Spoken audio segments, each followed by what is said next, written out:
காவேரிக்கும் உனக்கும் தான் பிரச்சனையா? நான் வேற, காவேரி வேற இல்ல.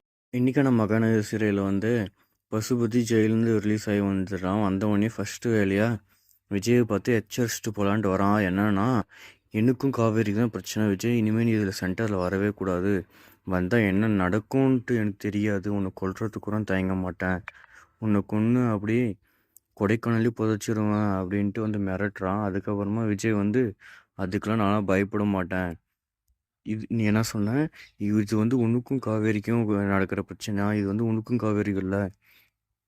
எனக்கும் உனக்கும் நடக்கிற பிரச்சனை. காவேரி வந்து காவேரி வேற நான் வேற இல்ல. காவேரி நானும் ஒன்று தான். இனிமே என்னுடைய பொண்டாட்டியை பகைச்சிக்கணும்னு நினச்சேன்னா, நீ வந்து எனக்கும் எதிரி தான் அப்படின்ட்டு சட்டையை பிடிச்சிட்டு அடிக்கிறதுக்கு போயிட்டான். அதுக்கப்புறமா பசுபதியோட பொண்ணு வந்து அங்கேயே தான் இருந்தா. விஜய் விஜய் விஜய் விஜய்ன்னு கத்தி தடுத்துட்டா. அதுதான் இன்னைக்கான serial episode. Please please please please நம்மளோட சேனலை சப்ஸ்கிரைப் பண்ணுங்கள். கெஞ்சி கேட்குற சப்ஸ்கிரைப் பண்ணுங்கள்.